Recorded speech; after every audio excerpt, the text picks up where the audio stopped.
Yes. Okay. Welcome to Creativity Conversations, episode 24. And today I get to speak with Nico Olivieri. Welcome, Nico. Great to have you. Hey, Nina, it's really, really fun to be here. Yeah, I think so too. So, we're going to do something a little bit different, but not too far off the map, at least in the beginning, which is how on these conversations we generally investigate the definition of creativity and see what else we can see about it besides the usual association of creativity being artist or artistry. And we'll see where that goes. And instead of the usual reading of a bio for Nico, I just pulled out some words from his bio, and we are going to explore those as well as whatever else happens to show up. So here we go. Italian, rock and roll, writer, Michelin chef wannabe, transformative, relentless, full aliveness. Oh, Okay, wow. Nico, over to you. Wow. I love this. I was actually really nervous now to know which words you picked. All right. I love that. It's fun. To me, as I was, yeah, well, Italian I am. It is true. That's the easy one. and and at the same time, I think all the time spent across Europe was great for me to sort of, even in terms of creativity, to just see what, to put myself in a context that I didn't know as much and play. And I think what was coming up for me, and I'm kind of really playing in real time, is that I think there's an element of creativity that it's linked to limitations, to new contexts, to setting some rules in a way that you kind of have to I don't know, to think outside the box. But anyway, I'm not gonna go down there. Thinking outside the box is a great place to go. It is. It's just that I think often, I don't know what you think, but like there is this sense of, creativity calls images of, freedom and a complete, like this massive white and endless canvas and we often get stuck thinking that if I don't have that, if I don't have every possible color and this endless canvas, I cannot possibly create anything. But I do think sometimes it's actually fun to play with the limitation of form. And so whatever that means in a life, even, things that we think of as limitation, like, I don't know, having kids or money related issues, we see them as something that takes us away from creativity. But I think it can actually be a fantastic way of sparking creativity. Does it make sense? Sure, it makes sense. So, for the people who are listening, give us a little context in which you've come up with that idea. Like, what's been going on with you in the last 10 years, 15 years that makes you a believer that limitations actually can spark creativity? I Talk the about being big a rock and roll star. Yeah. Right. I don't know if that's really how I would define myself, but I did publish an album with my band, but that was like a couple of lifetimes ago.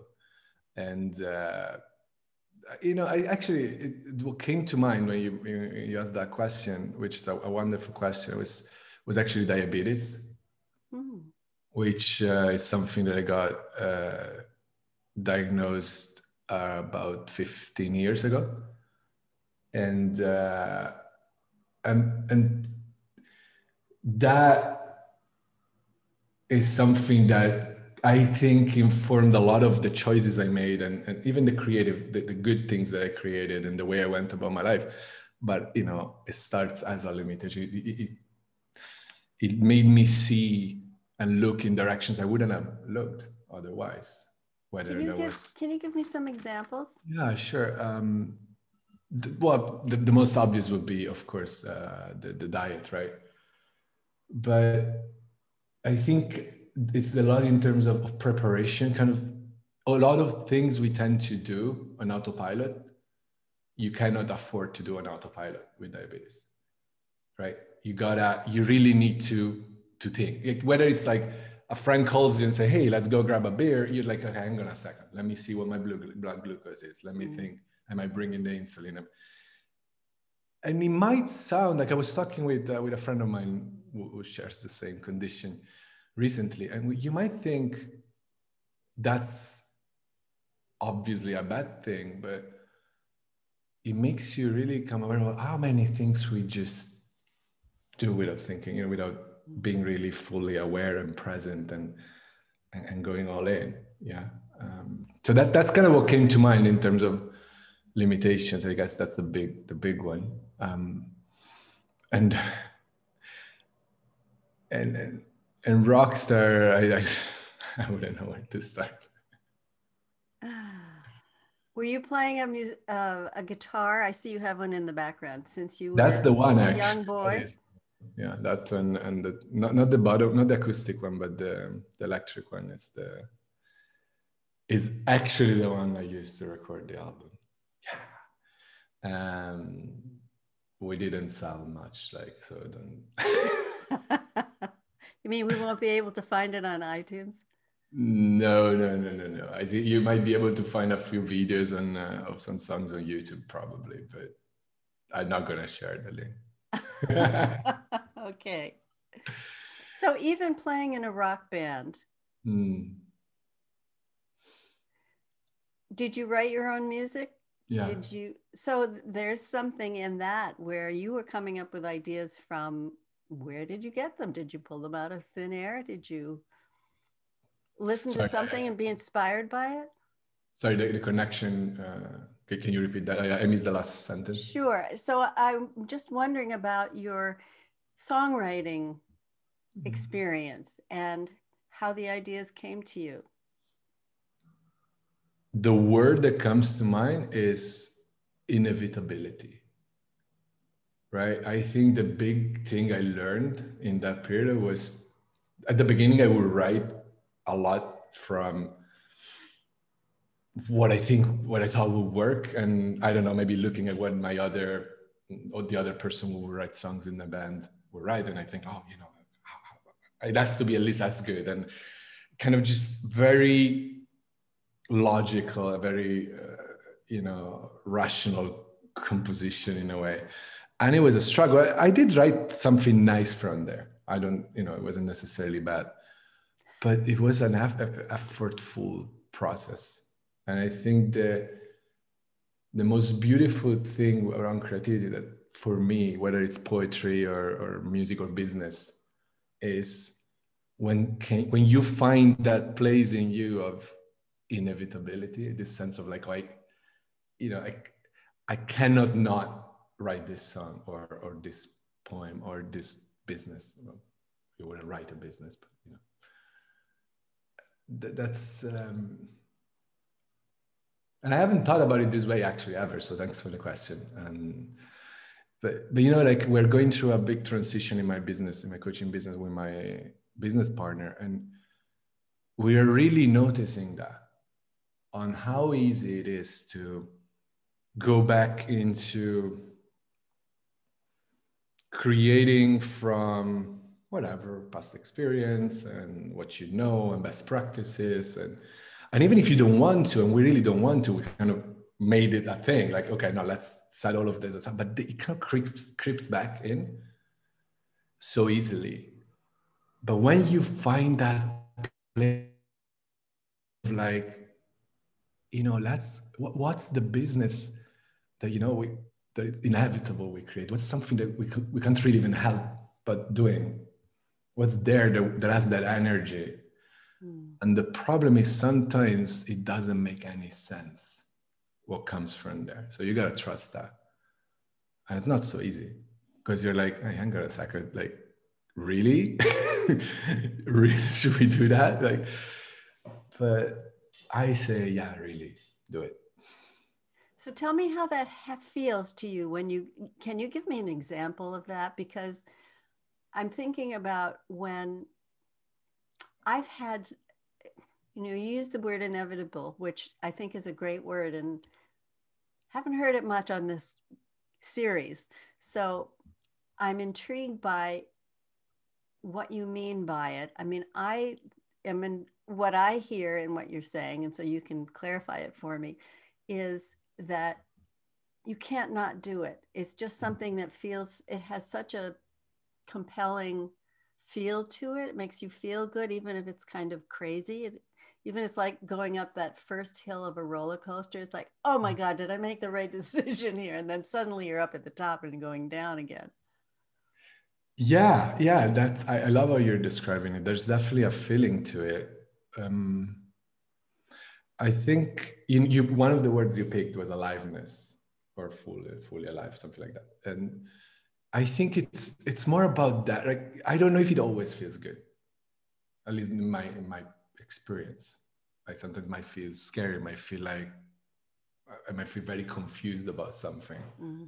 But there is this sense of I was talking with a client like a month or two ago, and we were just comparing notes on this, and there's that the way we pictured it. It's like, that sort of sense that at a certain point you think you're going this way, but then something clicks inside, and you kind of like, all right, fine. The moment that you're almost like, okay, I guess I have to turn. It's not even whether you like it or not. It's just like, okay.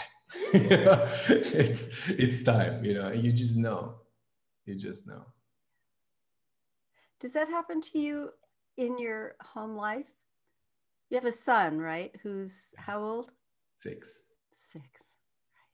So do you have that same experience of inevitably turning or pivoting or shifting gears with him now in your life? It's another really, really fun question. I never wanted to read but not there was no reason, just I never felt really called to read any parenting book.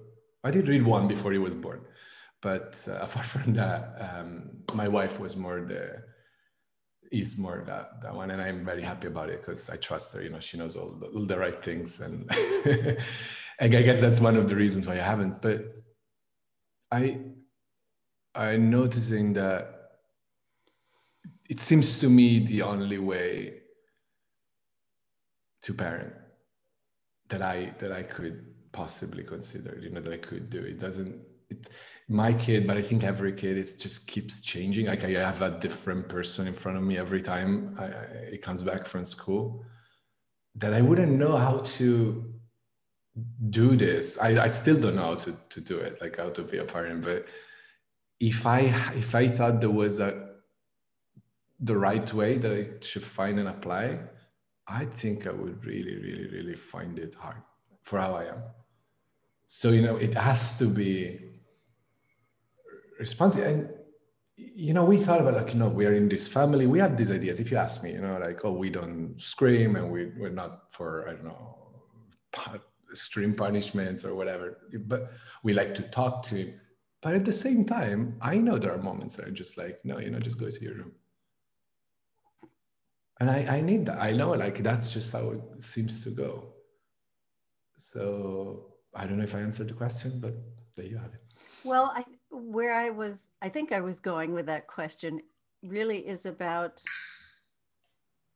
responding in the moment.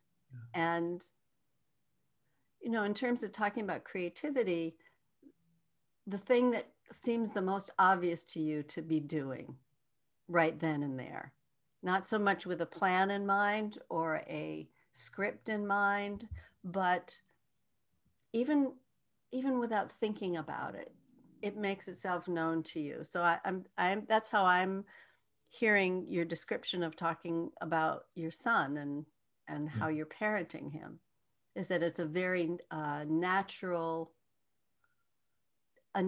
response that isn't something that you've had to look up in a book and say, well, this is what I've been told is the way I'm supposed to be a good parent. Yeah. Yeah, it's that's it. And listen, it's, at least for me, just to be clear, there are a lot of moments where I think I don't know what to do or how to respond. Like it's not like, not this sort of always yes, this.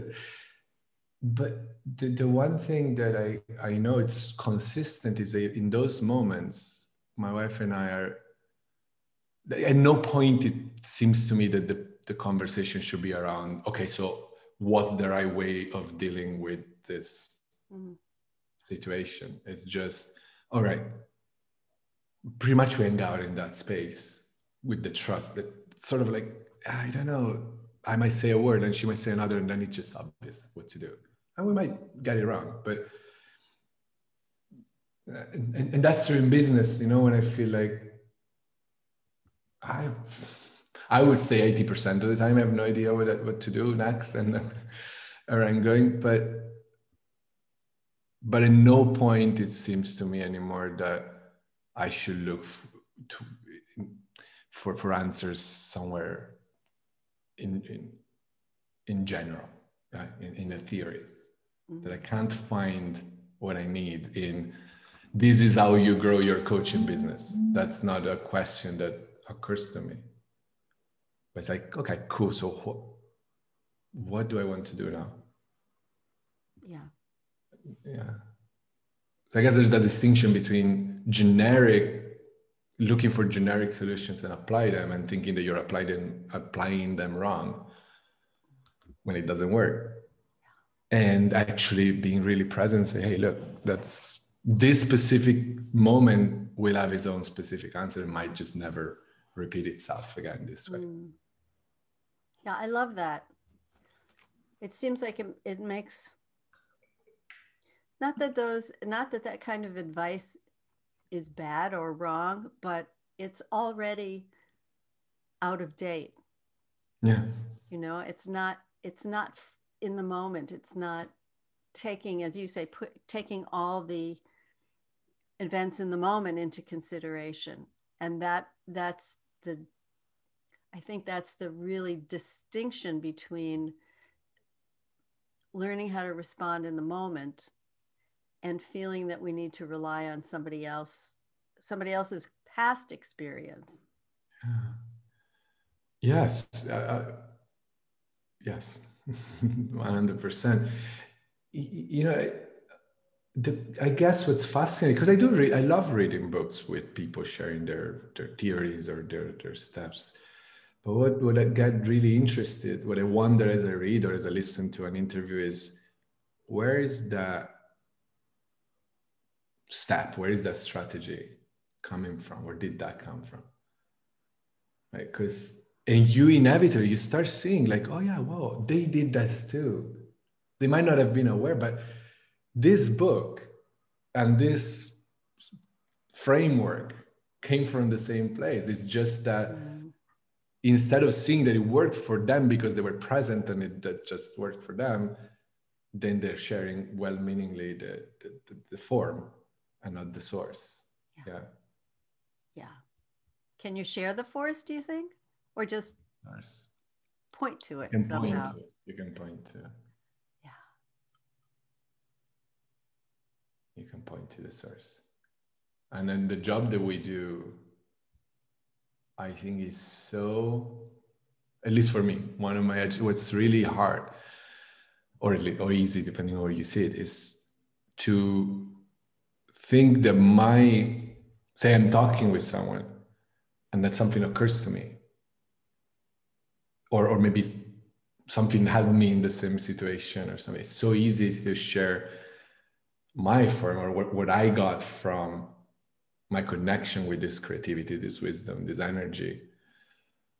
It's so easy and tempting to do, and that's what most people actually will love me or us as coaches to do.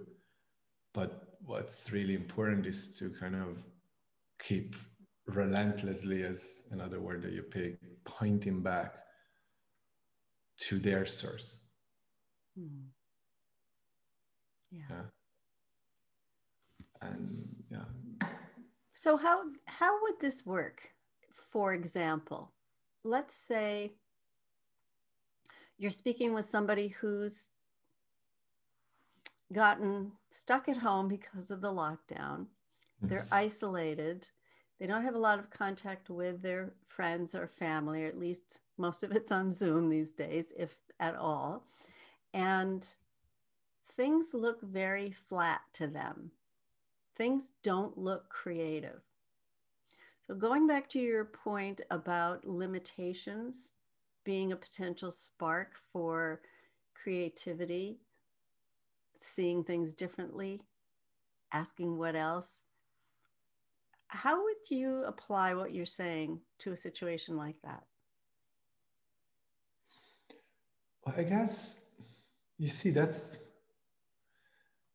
I guess in the moment something would occur to me, but I guess the value that I could bring is that as I was listening, there was no part of it that sort of like, I don't, and there's no link necessarily for how I see it between whatever it is and the possibility of creating, right? And that's actually a key point, because if you're sitting with someone in that situation, which I mean might as well be me right now, but there's a very different thing between thinking like, okay, look, you're stuck and this is it, and now we're gonna try to think out of the box and get you out of this, versus, okay, so what do you want to create? Like, I mean, my question would be the same, right? Like, so what do you want to create? Yeah, but like it's lockdown and stuff. Yeah, I get it, but what? And we would explore that probably. Why do you think that's relevant? Yeah. And even how they're feeling. One thing that changed a lot for me in the past, it seemed to me that there was a feeling that is preferable and that I should sort of guide them to, right? So okay, maybe you're nervous or overthinking, and okay, I'm gonna help you calm down and find peace.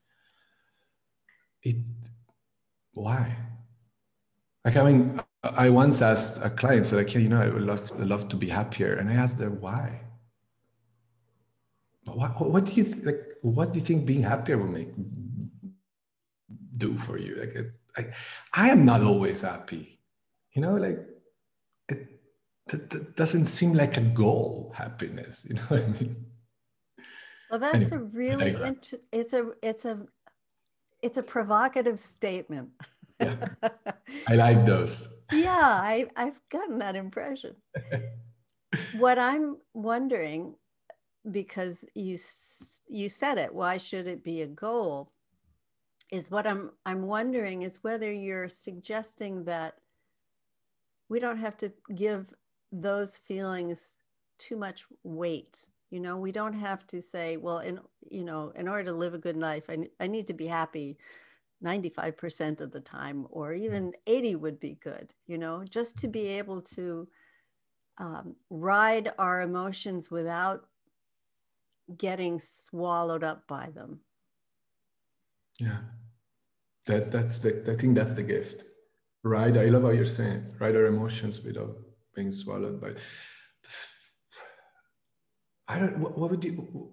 What does that look like when you're swallowed by an emotion? Well, you tell me. You're my guest.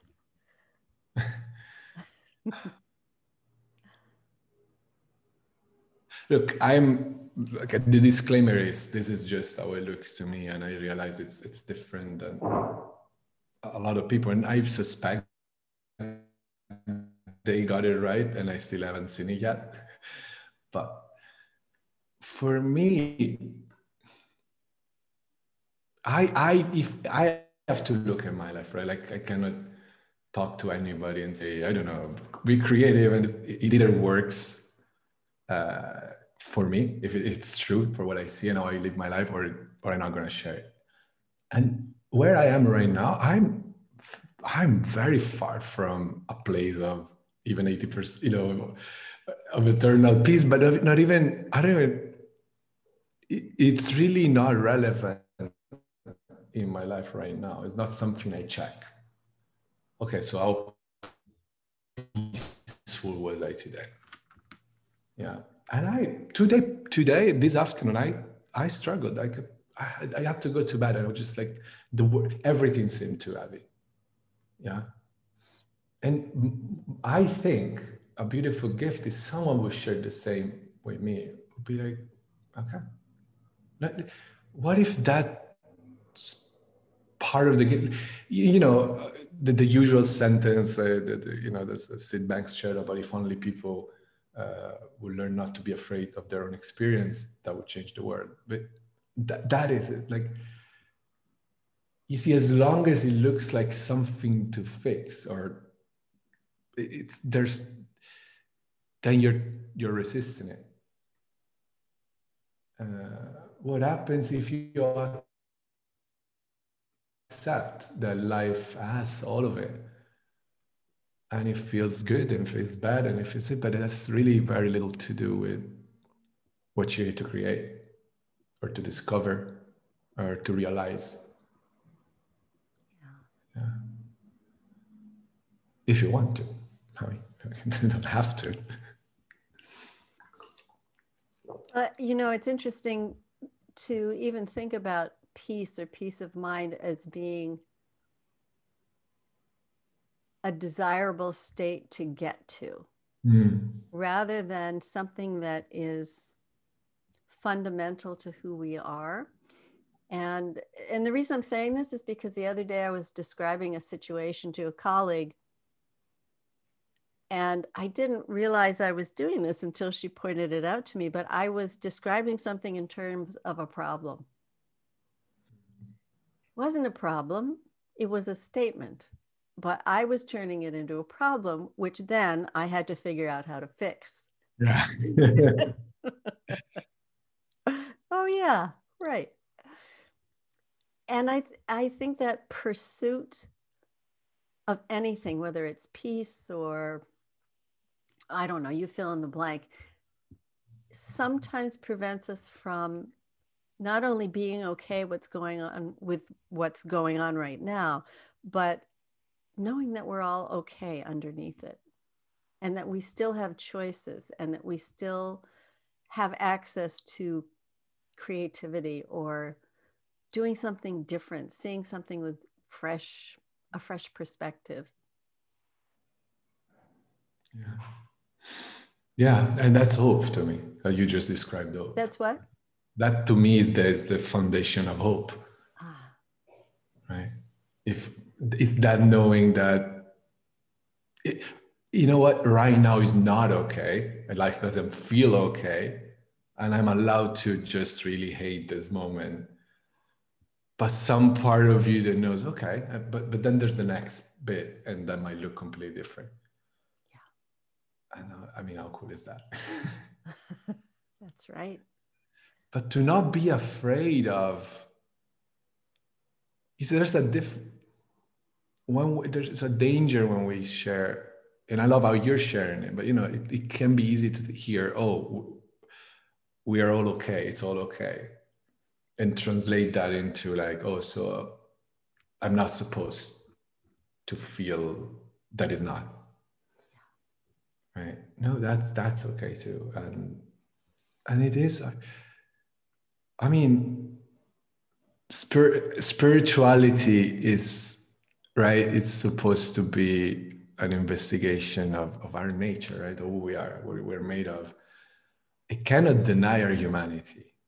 It should enhance it, right? It should actually say, yeah, that's us, struggling, helping each other, fighting, crying, being crushed and bouncing back again. That you cannot shrink spirituality or creativity into, here's how you make a painting.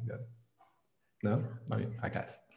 Well, I think that I love what you're saying, again, because what I have seen so many times with in my own spiritual investigations and talking with other people is how frequently people try to assume a spiritual position so that they don't feel anything that's uncomfortable.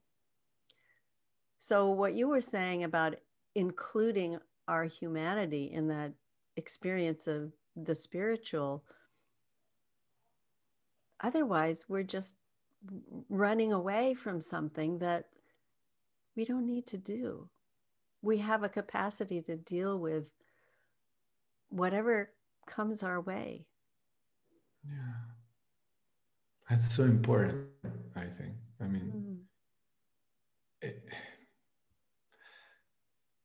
there's no difference. Like, I mean, and this is for me a territory of exploration. I'm in the process of kind of seeing what I see. And by no means an expert. I'm recently kind of wondering about all of this, but it seems that there's not, you often hear people talking about, okay, so, yeah, it's important, the formless and the form, the spiritual and the superficial, the, I don't know how you call it, but whatever. But so if spirituality is our own self-realization, it's really realizing our nature and what we're here to do, whatever way you want to intend it. How can you feel like, no, I'm, spiritually, I'm a 7, as in I know my nature, but my life out there is a 4. Because we know ourselves in 4. That's actually the only thing we got to know. Like, I don't know. It's just, I don't see them as 2 separate things. I've actually really struggled to delineate and say like, oh yeah, of course, this is spiritual and this is the word, the form, or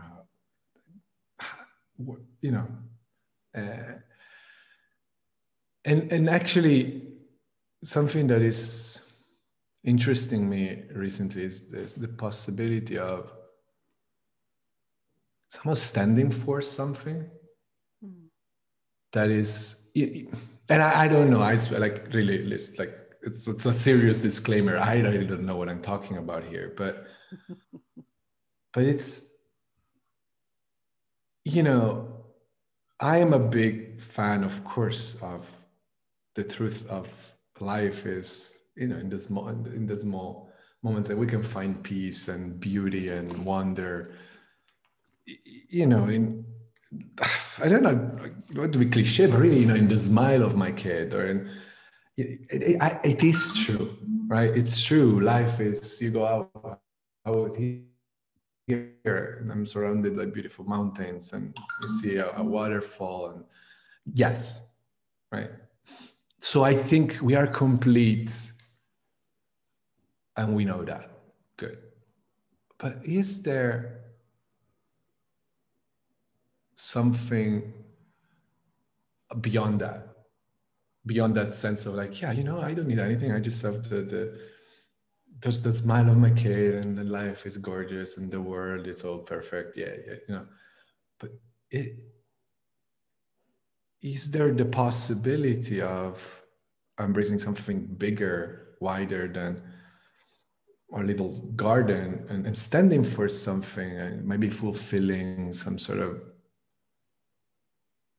like, I don't know, expanding our world, and going and looking places where we might not see that so easily, this beauty or this thing, and go look there and go try to bring it up there. I don't know. As I said, it's very new to me. It's something very fresh as an aspiration for me, but I don't know. Would be a pity, I think, if everyone would just sort of stay in their apartment thinking, oh, how beautiful everything is, and that's it. And I don't know. Well, it seems like you can't really appreciate one side of the equation without knowing something about the other side, so that you can't, you can't really appreciate beauty if you have never had any experience with what's ugly or what is without beauty. Yeah, I like that. You know, and not that there's a, I mean, there's no one who hasn't been on that teeter-totter of the world is incredible to, oh my God, the world is awful. You know? Yeah. Well, you know, I mean, as you were sharing that, I'm thinking, I guess maybe a distinction is, so if I would say, hey, I'm okay, and take that as, I don't know, a proof of, so I don't know, say like, well, I'm okay, so that stands presuppose, like the premise behind that is that this game is about me. Right, so life is about me. I'm okay. Look at this. Look at the mountain. This is gorgeous. So yeah, right.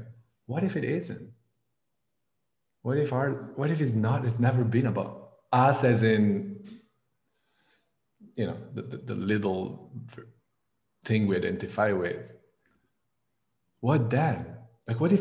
Great. You know, I would say this. Like, yeah, I love that you see it. I love that I see when I see it. It's beautiful to see life and beauty and feel grateful. It's gorgeous. And say, okay, great, good for you. So, but you know, that wasn't about you anyway. So like, should we, what else, right? What are we feeling called to do to contribute to, oh, I don't know. I think really going back to where we started, that's that feeling of inevitability. Yes, here's how I stopped blubbering. But once I read an article from a poet whose name I don't recall right now, but what she was saying was something along the lines of, the article was how to get published as a poet. But the point was actually, you know, don't write poems wondering how, you know, what types of poems you have to write to get published. And she was mentioning a bunch of great poets, saying like, you know, these people, they wrote what they had to write, what it was necessary to write, even in some cases on a political level or on a whatever, you know. But there was urgency in that poem. It wasn't just a self-serving for like, hey, look how good I am at writing poetry or whatever, you know, or even just like, hey, yeah, the mountains. But what is life? What's that sense? Can we find that sense of, of inevitability? And what's that calling us towards?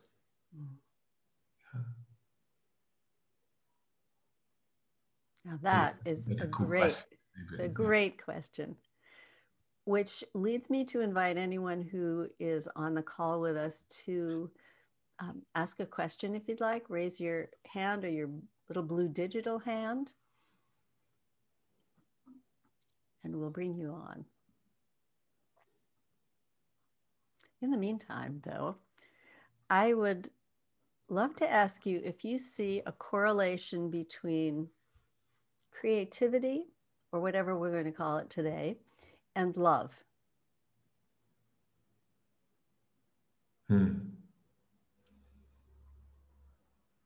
They're the same thing.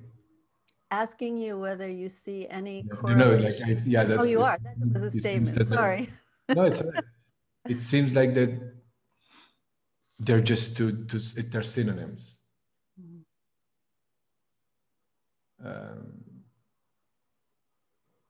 Which is cool. It's good to know. Tell me more about that. I think creativity is just, it's our nature, right? That's just the way we are. It's not something we apply, or, you know, we cannot not be creative in a way. And we're made of creativity, and we're made of love. So it's kind of the same. We're made of transformations. We're made of constant motion. All of those are synonyms. And I think one thing that I saw now, as you asked the question, is it's really good to know, because if they are the same thing, I cannot really create or really being in that deep place of creativity if I'm not in love at some level with what I'm creating and with the whole process of it. Yeah, which is kind of what I think I was describing when you asked me about the songwriting. Yeah, that if it's just a logical creation, there's a piece missing. There's the cake missing. Yeah. Well, it's so interesting what you're saying, because it isn't necessarily a feeling of, hugs and kisses and hearts and flowers, but it's something that is irresistible. Mm. Yeah. Yeah, and I don't know if we can live 100% of our time in that sort of, on that edge, on that constant, on the inevitability kind of wave. Will be probably pretty cool. But this morning I was talking with someone, and it was beautiful to listen to, and he was kind of saying, listen, we have no idea, we really have no idea on how completely different everything can be, even like overnight, if more people, if we would all come from that place more often. Like that's the, we have no idea. It's not just like, oh yeah, it's cool to create from there. It's nuclear energy. Yeah. It's not the cherry on top, like, it's like, oh yeah, I have this, and a pen fell, and then, okay, yeah, great. And then there is the inevitability. Like, it's just, if we knew how, or at least if we had a little idea of how powerful the transformative power of creativity, love, we would respect it more. It wouldn't be a second side thought. It would be like, no, do you want to change your business? What? That's just, you have freaking nuclear energy there. Why don't you look there? Yeah.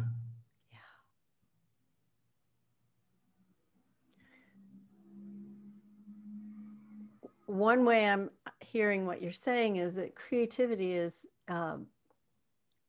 life.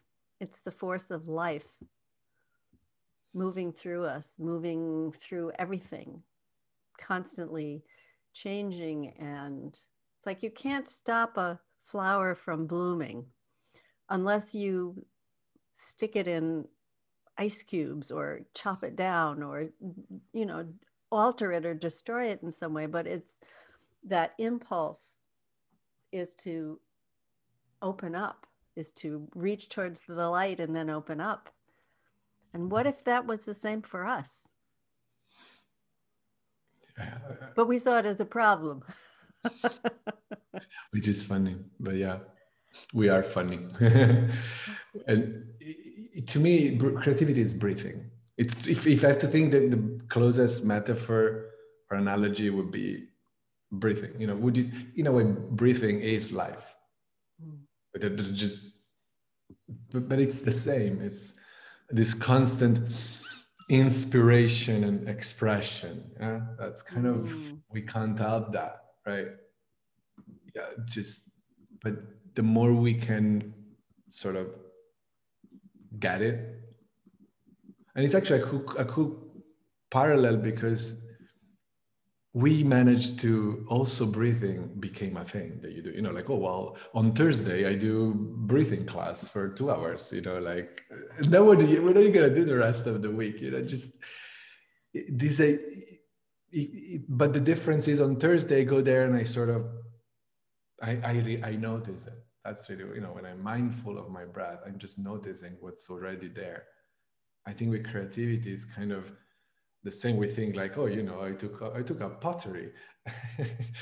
But it's always just that place where we allow ourselves to notice, oh yeah, I take in the word and express, and I just keep doing it. And then we finish the class and we go back. We think that we leave creativity there. Yeah. Well, lovely conversation. Thank you. It's fun. It is, isn't it? I think being able to really deconstruct this notion of creativity as something that we have to work to have or be is just so wrong. Because it's so natural. As you were saying, it's like breathing, but we don't notice enough to give it the space to work its magic on us, unless we put it in a specific context: painting, writing poetry, playing music, doing something, pulling a rabbit out of a hat. But instead of something being very simple, everyday creativity, watching the way the clouds move in the sky, or the way a conversation unfolds, which we have no idea where it's going to take us, or being able to notice how delicious a cup of tea or a cup of coffee can be as we make it, and then as we bring it up to our lips. And all of that is that almost inevitable unfolding that you were referring to earlier. Yeah. Yes. And in a way, so I think, as you say, we can't do creativity. I don't think we can be more or less creative. I think we can pay more or less attention to it. Right? We can see it more or less. In a day, do we create our day? It's whether it's conscious or not, but we just make it something. Yeah. I was telling you before we went live, yesterday we just woke up, and today is the first day of lockdown again here in my region. And it was gorgeous. But we had to work, and I know my wife had other calls and things. So initially, okay, well, it almost seemed like a bad thing. It was like, oh man, tomorrow is lockdown and today's a gorgeous day and we're here and we can work. And it's this month, it's my wife's birthday, and she's like, oh man, I didn't realize it's going to be my first birthday in lockdown. Most other people had probably this experience this year. But then, I don't know, as she was having this con, and something occurred to me and said, hey, look, let's go out. Right before lunch, we had an hour. And, we went out, we just stayed there, we came back. She had another call, and in the meanwhile, when I was preparing lunch, it occurred to me, why don't I pack this up and we go have a picnic, somewhere? And then we kind of, it's just at the end of the day, then we picked up our kid, it was 4:30, and we just yeah, it's getting already dark and cold, but who cares? We brought the ball and we went, brought these little soccer shoes, and we went and we played another hour there. And at the end of the day, we were both like, wow, what a day. And it was a working day. And we did work a lot.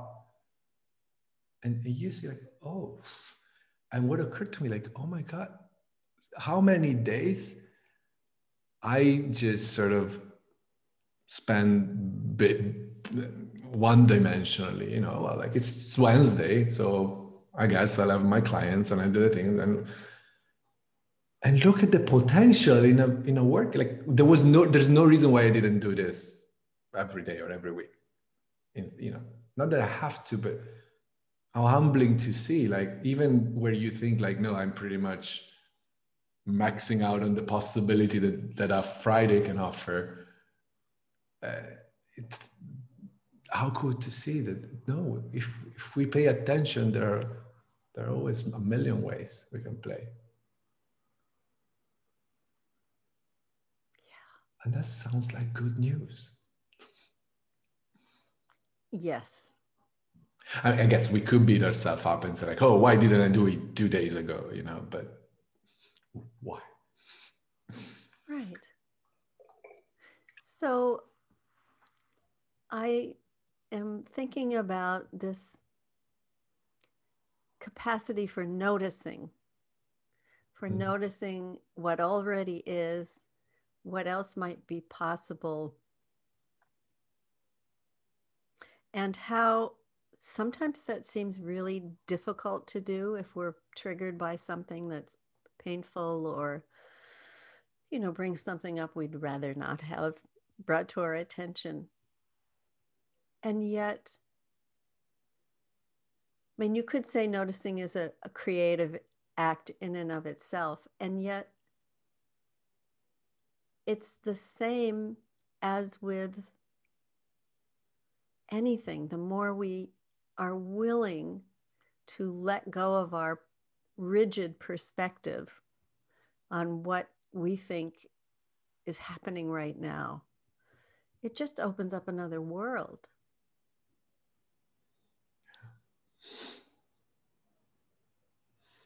Yeah.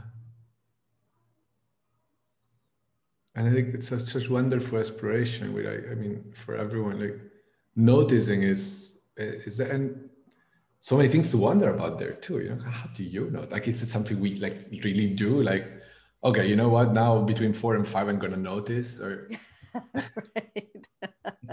and yet it's so key, right? It's such a, I guess it's more of a felt experience, noticing, and that we kind of get familiar with, and it seems to me more and more that what's very disruptive, at least for me, what is a very disruptive thought is to consider that I'm always ready to go for what I want. And that is really disruptive and terrifying at the beginning, because what I mean is like, oh, it'd be great to make more time for writing and less for whatever, right? And oh yeah, that's such a good idea. Let me work on it. Let me explore it. But if you say, no, if it's occurring, if it's calling you, you're ready to go. We are not going to be called for something that we're not ready to pursue. And that's so disruptive, because I think I'm not ready, I'm not enough, are just the best. They're coping strategies for preventing us from realizing that, because then if we realize that, then we kind of like have to go. Right. And it's so easy to like, oh yeah, great, yes, I like this, let's kind of sit with it, unless sitting with it is what's calling you. But that's going to have a different flavor. It's going to be like, no, you know what, I'm going to take a week or whatever.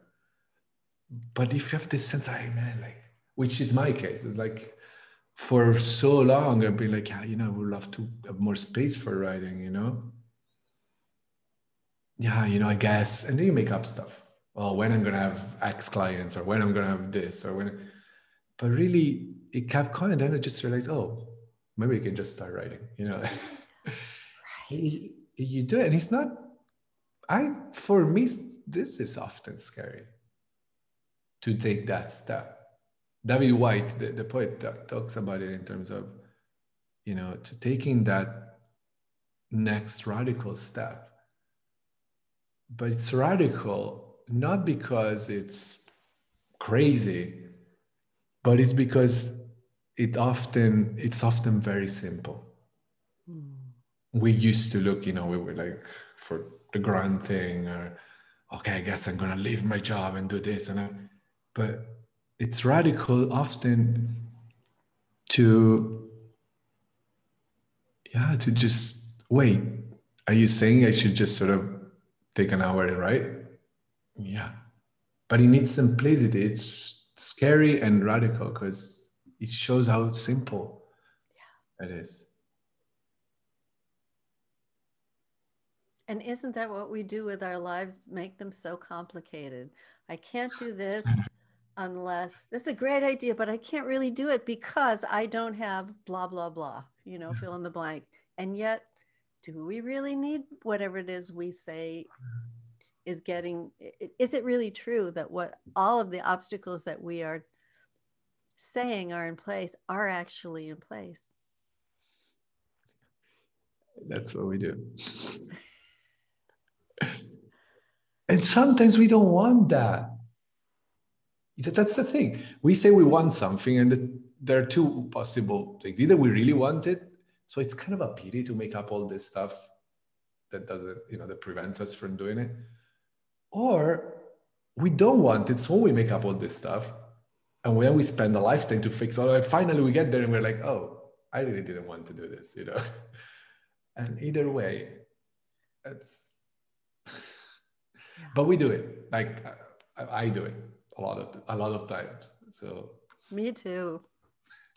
But as you say, then we catch ourselves, we notice, right?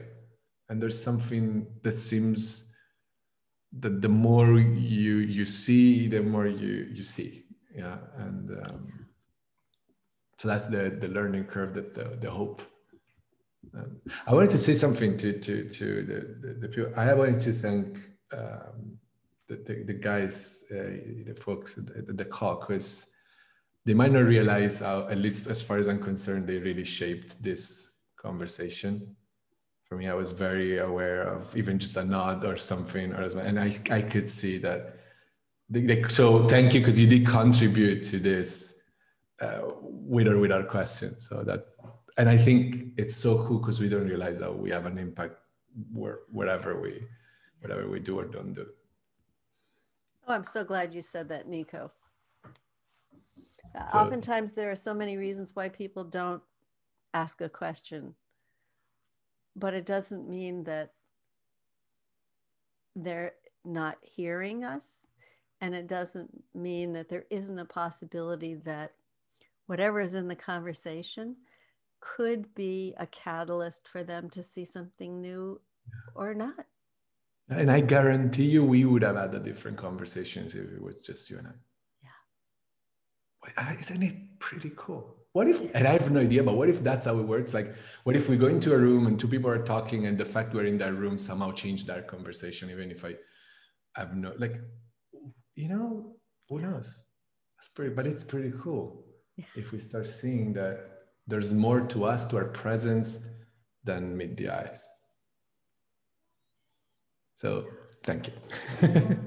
Thank you. So tell us what you're up to. Oh, I see a question, or at least good. Yeah, Anthony. Can you hear me? Yeah, perfect. I actually wanted Nico to validate what you were just saying, because I haven't asked a question because I'm absorbing what you both are offering. And when I think I have a question, I want to go in deeper and see what's really going on for me. So then the question dissipates because I've answered it inside myself. So I wanted to just verify that, but I'm very present with both of you. So thank you. Grazie. Prego. And I'd like to validate that too. And what's so curious is that I had lots of questions, but the flow was so beautiful between you two. It was just, I didn't want to interrupt that. And so questions that occurred to me along the way were then answered further down. So it's very cool. It's almost like a co-creation in some respect, isn't it? So thank you I hadn't really spotted it until you mentioned it. Yeah. It's all a co-creation, don't you think?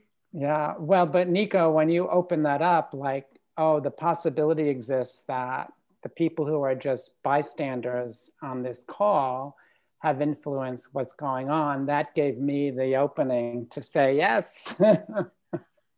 Oh, good. I like that. I'm going to keep this because it could be a good trick in case I want people to do.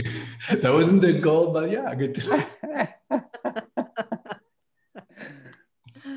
Can I ask you, like, I don't know if I'm allowed, but like, just now because the conversation has been open, I was curious to know if there's something particular that sort of stuck with you guys. Well, with me, I think what I was sitting with is, as a coach, I'm a psychotherapist. I had to ponder the idea that when someone comes with what they consider a problem, do I want to fix it? And if so, what's my motivation in wanting to fix it? So it makes me go in deeper. So that's what came up for me, because I had a client right before this call who is an American living in Geneva with a French wife, and he can't speak French and blah, blah, blah, blah, blah. And I mostly just wanted to listen deeply and not give him suggestions, but offer, is that really a problem? Like, not speaking French, is that really a problem? And is there anything else you can bring to it that would shift your awareness of it? Because really what he was doing was completely judging himself, and people will think I'm stupid or I'm not interested, and I said, well, is that really true? Because in my experience learning another language, I've found people so willing to accommodate me and wanting to help. So that's my experience. I just offered, can you explore that more deeply? But the idea of wanting to fix was really what stuck with me. I think it's very nicely, it's a nice catch, and that's pretty cool that you could see it and then you offer your experience. You see, what we have going for us is, if we think that that's the case, is that if this person wants, if they bring a problem and they want to fix it, if that's really what they will, my job is to just kind of bring them back into that inevitability. Like if what wants to emerge is a solution, it will. If they don't really want to fix it, even if they say so, then why would I care too much about fixing it? No problem anyway. Right? But how could you know, to bring that hope that maybe they might not have. You see, they sit with someone and they experience, someone was like, I have 0 doubts that if this is important to you and you need a solution, you'll have it. It's there already. Well, that alone is so healing, just to hear that. That's so healing for someone to hear. Oh my God, yeah. Because your certainty, like, I know that if there's a solution here and you really want it, it's going to come to you. That's profound for someone to hear. It's super healing. And listen, you don't even have, as we just experienced, you don't even have to speak. Like, just standing in that certainty will do a lot. Correct. Thank you so much. That's awesome.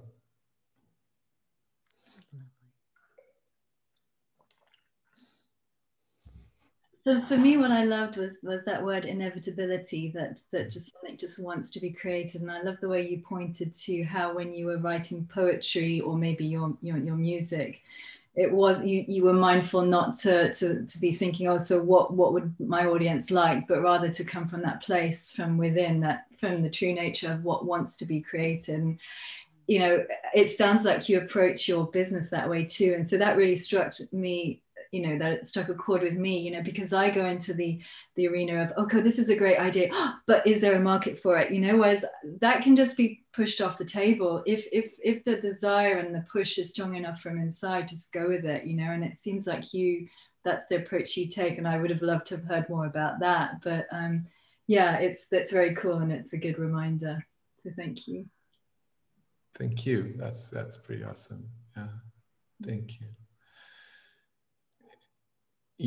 I do think about what do people want to. I have those thoughts, just to be clear. But think about great stuff that happened. Like, I was reading yesterday, and I'm sorry, I don't remember. I'm really bad with details, but an article about some sort of performance that happened at the beginning of the century. It was a classical performance, and it's true. So if I find the detail, I can send them to Nina. But basically, the orchestra was playing this new composer. I sorry, don't have the name. And there was a riot. There was actually, like, at a certain point, the audience got super restless, and they wanted, this is not what it sounded like. Noise. It sounded wrong. It wasn't going with the taste of that time. And the writer was pointing like, oh, what a pity it would have been if at that point the director would have cared about what the audience wanted, and we might not have had this, now in the future. So we can, if we want to follow our own path and innovate and just realize ourselves, I'm very okay thinking that if somebody doesn't like what I do, they might be wrong.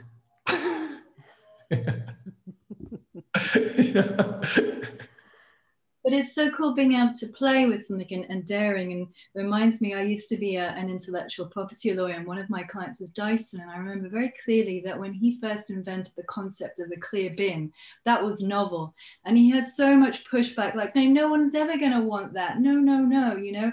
But he just went through with his idea because he had that conviction, that desire, I guess, to bring it. And it's so successful. So many other manufacturers copied it. And how cool is that? And also how painters might change their style, and in the beginning it's like, oh, what's that? And then create a whole new movement. And how amazing is that? It's beautiful. Legacy. But why it's the reason it's scary is not just for how we are perceived by the others, is we also have to remember certain artists, painters, great thinkers have only sort of had their moment after their death. Yeah. So this doesn't mean like, no, go for what's calling you and you're going to be guaranteed success and fame. And, it's about, again, inevitability. And if I'm walking this, because that's just, I don't really have a choice. Then whether you like it or not, whether it's going to work or not, it's just sort of, we'll see. I'm as curious as you to see. Yeah. It's about being true to ourselves, and that resonates on a certain level, doesn't it? And I think that attracts the right kind of people if we're talking business as well, doesn't it? It certainly attracts the kind of people that are interested in what you have to say. Yeah. Even if it's one person. But in a way that doesn't matter, because you're speaking from your heart, you're speaking from that inevitable outpouring that's you. Yeah. Enriching. Yeah. Thank you. That's awesome. So we have reached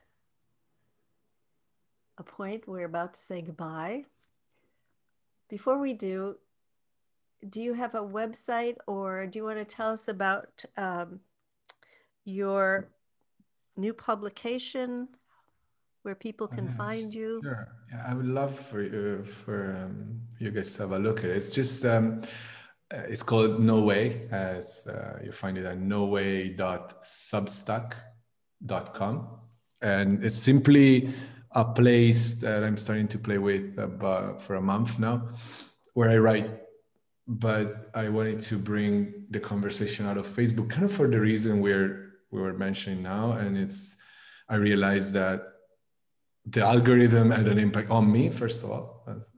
You just start thinking, oh yeah, okay, but this is not working. The format was nice, and people didn't choose to be there, right? Even someone who liked what I write, I love the possibility of having way less people there, or just a bunch. But people were like, you know what? Yeah, I want to be in this conversation. I want to read, engage, and just keep exploring. And there's a choice, and I can play with longer format. I will write, maybe it's a weekly thing. I write maybe 2,000 words, or tomorrow the new thing that comes out is actually a poem for the first time. So I'm like, well, okay. And there was all these voices in me. So like, no, you said that there are going to be articles. You need to write an article. And I just kind of, fuck it, it's my thing. I'm going to write a poem. But it took a while. So yeah, I love to. And again, it's noway.substack.com. And the idea is it's to create a tight-knit group of people who are willing to kind of support each other in exploring how we can put more of ourselves into everything we do. So, thank you. I love it. Sounds fabulous. So Nico, thank you so much for taking the time. Yes. really been lovely. Thank you, guys. It was. Thank you. Thank you. And we look forward to seeing you on another episode of Creativity Conversations. I'd love to. Have a great weekend. Very much. Thank you. Take Bye, care, guys. everyone. Bye-bye. Bye for Bye-bye. now.